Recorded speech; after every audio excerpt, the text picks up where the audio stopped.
o que eu quero pensar é o seguinte: o que essa preparação bélica faz render dentro do nosso mundo, né? Poder, tirania, enfim, genocídios. Eu acho que a gente pode fazer uma relação direta, Rô, com o que nós estamos vivendo nesse período no Brasil. Nós tivemos um aumento do uso da compra e da aquisição de armas como a gente nunca teve. Isso, surda. E muito investimento nisso. Empresas foram geradas exatamente nesse raciocínio. Então, assim, hoje nós saímos daquela condição que a gente poderia dizer com uma certa neutralidade, né, que a gente tinha, porque o nosso investimento não é maciçamente bélico, para, do ponto de vista civil, entrar nesse raciocínio de negócio. É mais ou menos aquela história que eu achei fantástica do Não Olhe Para Cima, do camarada dando tiro no cometa, quando o cometa começa a chegar, né? Então, assim, vamos tentar resolver os nossos problemas a tiro. Então, essa lógica entrou para dentro e a gente está... Os clubes de caça estão proliferando, porque é uma desculpa para comprar arma. A gente está entrando, assim, num ciclo perigosíssimo. E talvez, assim, ó, esse ano, com as eleições e com essa polarização, a gente corre um sério risco de ver essa pulsão de morte falando mais alto, como a gente ainda não tinha visto, pelo menos, assim, não em escala nesse cenário, né? A gente tinha situações, mas não era em escala, né? A gente corre um sério risco aí. Claro que, se por um lado as fake news vão ser controladas, essa gana toda vai convergir para atos, né? Outros atos, né? A instigar, sem dúvida, né? Não, e ninguém me tira de cabeça que 7 de setembro do ano passado só não deu certo porque não houve apoio. Porque senão nós estávamos hoje vivendo uma ditadura do primeiro imperador, ou sei lá como se denominaria, mas ali se fez um ensaio muito sério para isso, sabe? Não é pouco. E assim, ó, e aí seguindo o raciocínio da Rô, porque como, pelo menos em parte, Rô, nesses países que supostamente são neutros, a gente tem instituições no Brasil que deveriam se posicionar e supostamente também ficam neutras, porque os privilégios de poder precisam ser mantidos. E nessa brincadeira nós literalmente estamos com um lunático, um fanático, e o desdobramento disso a história ainda vai escrever ainda, né? Espero que esteja totalmente errado nas possibilidades que eu penso, mas a história vai escrever, né? Assim como a pandemia, né? Ontem eu vi uma cena que eu achei bacana para até desconstruir uma imagem que algumas pessoas podem estar tendo. Não posso dizer de que seja a URGS como um todo assim ou assado, mas como a gente tem uma reitoria de cartas marcada, bolsonariana, né? Eles disseram que estava liberado voltar às aulas sem máscara, né? Eu tive a alegria de ver a volta às aulas na Psico, da URGS, grupos menores e o pessoal de máscara. Então, isso é uma coisa que não está sendo falada, né? Como é que a URGS está respondendo a isso? Porque, de um lado, tem uma chancela que é perversa, que é negacionista, que está dando as cartas. Mas como que cada unidade está respondendo a isso, né?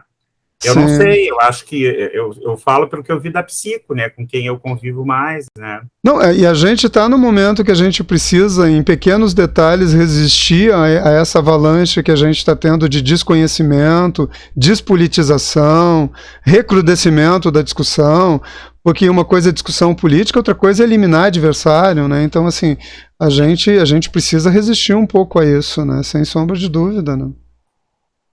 Com certeza. A resistência passa por isso, né? Resistir em relação à pulsão de morte e aquela que está na gente, né? Porque a gente está falando teoricamente como se a gente tivesse separado disso, não. E agora Gaio e Rô... Não tem inverno, nem verão, nem dia, nem noite. E agora, Gaio e Rô, porque a gente está falando e eu vou fazendo conexões. E essa é a nossa repetição, muitas vezes, né? Resistir, né?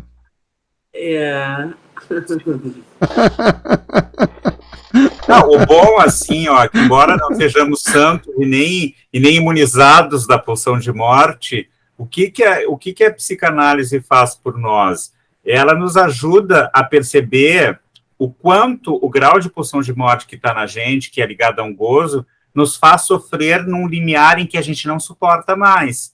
E nesse exercício simbólico de falar, de entender, de te observar e ter essa intermediação do outro que sublinha, que te aponta as tuas repetições que estão na tua linguagem, né? Quando tu fala delas, isso é lindo e a gente gosta muito disso, né? Pô, isso é uma coisa que a gente está atento.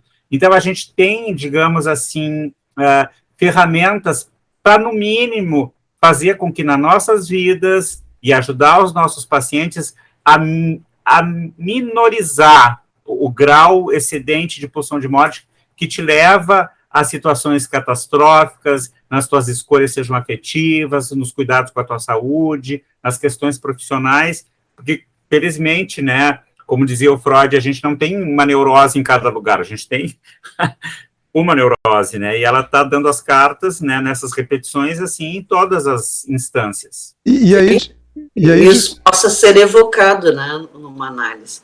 Isso. A neurose obsessiva, por exemplo, né, ela repete aquilo que ainda não foi evocado, né? Então, na medida que o sujeito está numa análise, tem possibilidade de, então tu disse, minorar, né, ter menos prejuízos na sua produção sintomática. Sim.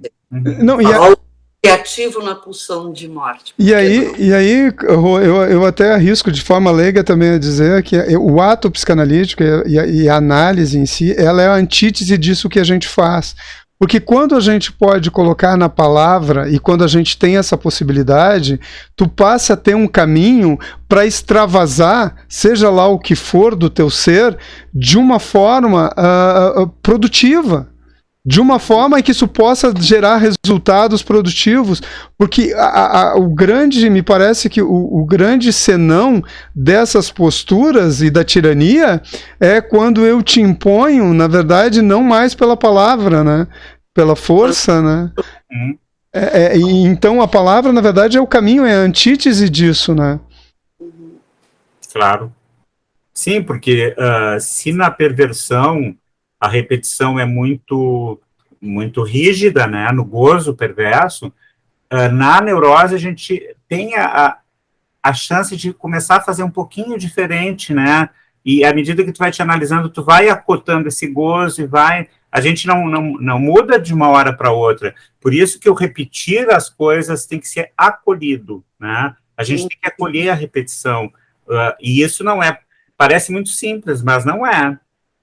Não é fácil tu ter uma escuta que acolhe realmente aquela repetição, principalmente porque muitas vezes vai mexer com as tuas, né? Então, aí que eu digo, a nossa ética é muito séria. Não, e para o próprio indivíduo, a repetição nem sempre é uma coisa simples, né? Na verdade, essa repetição e esse se dar conta tem o seu custo emocional, tem o seu custo psíquico, né? Não é um ato muito simples. Pode parecer que recordar, repetir e elaborar é um trajeto simplificado, mas não é? Ele é tortuoso, né? Não. É tortuoso e tem que ter coragem de tudo que é lado, né?